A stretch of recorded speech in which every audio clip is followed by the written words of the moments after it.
পট পরিবর্তনেও বদলায়নি পুঁজিবাজার, চলছে টানা দরপতন। এতে হতাশ সাধারণ বিনিয়োগকারীরা। সংশ্লিষ্টরা বলছেন, নিয়ন্ত্রক সংস্থার কিছু সিদ্ধান্তে আতঙ্কিত বিনিয়োগকারীরা। অনেকে মুখ ফিরিয়ে নিচ্ছেন শেয়ার বাজার থেকে। বিশ্লেষকরা বলছেন, পুঁজিবাজার একটি স্পর্শকাতর জায়গা, এখানে সবার আস্থা অর্জন করা জরুরি। কোনো সিদ্ধান্ত নেওয়ার আগে এর প্রভাব সম্পর্কে ধারণা নেওয়ার পরামর্শ তাদের। স্যান্ডেলিনা সো, রূপচর্চায় আভিজাত্য। প্রায় ১.৫ দশক ধরে অস্থিরতা চলছে পুঁজিবাজারে। পুরোটা সময়ই কারসাজি চক্রের নিয়ন্ত্রণে ছিল লেনদেন। এতে কেবলই লোকসান গুনতে হয়েছে সাধারণ বিনিয়োগকারীদের। রাজনৈতিক পট পরিবর্তনে ঘুরে দাঁড়ানোর আশায় ছিলেন অনেকে, তাতেও গুড়ে বালি। ৫ আগস্টের পর কয়েকদিন চাঙ্গা ভাব থাকলেও নতুন চেয়ারম্যান দায়িত্ব নেওয়ার পর থেকেই শুরু হয় পতন।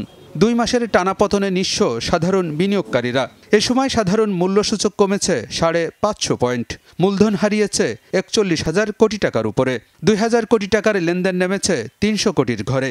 ১৭ বছর আমরা ওয়েট করছি যে দেশের পরিবর্তন হলে শেয়ার বাজার পরিবর্তন হবে, ভালো কিছু হবে শেয়ার বাজারে। সেটা তো হলোই না। গত ১ মাসে মানুষের 70% টাকা নাই হয়ে গেছে। এখানে একটা আতঙ্ক কাজ করছে, যে কাজটুকু পরে করার কথা কাজ ছিল ওই কাজটুকু আগেই করে ফেলছে। ধরপাকড় এগুলি তো এর দ্বারা তো মানুষের মধ্যে একটা ভয় কাজ করতেছে। যারা দুর্নীতিবাজ আছে এই সিকিউরিটি এক্সচেঞ্জ কমিশন এবং ডিএসসিতে, এদেরকে বের করে দিয়ে নতুন করে সাজানো উচিত। সংশ্লিষ্টরা বলছেন, অর্থনীতির মন্দাভাব এবং সুদহার বৃদ্ধির নেতিবাচক প্রভাব পড়েছে বাজারে। তবে নিয়ন্ত্রক সংস্থার কিছু সিদ্ধান্ত বিনিয়োগকারীকে আতঙ্কিত করে তুলেছে বলেও মনে করেন তারা। যেটা বাজে পদক্ষেপ হয়েছিল সেটা হলো যে অ্যাকাউন্টগুলো ফ্রিজ করে এবং বিও অ্যাকাউন্টগুলো ফ্রিজ করা। এতে করে হলো কি যে আমাদের যারা বড় বিনিয়োগকারী উনারা সাইডলাইনে চলে গেল। উনি চেয়ারম্যান হিসাবে আসার কয়েকদিনের মধ্যেই যে পদক্ষেপগুলো নিল, এটা একটা ক্ষতিকর সিচুয়েশন হয়েছে। আমাদের ইকোনমিটাকে এতদিন আসলে আমরা ফুলিয়ে ফেপিয়ে মিথ্যা তথ্য দিয়ে দেখানো হয়েছে, কিন্তু স্টক মার্কেট তার সঠিক বিহেভিয়ারটাই করেছে।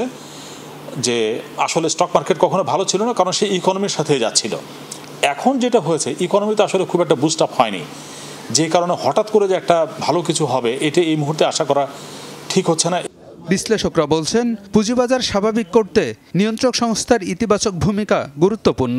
যে কোনো সিদ্ধান্ত বাস্তবায়নের আগে বাজার সংশ্লিষ্টদের আস্থা অর্জন করতে হবে বিএসইসিকে।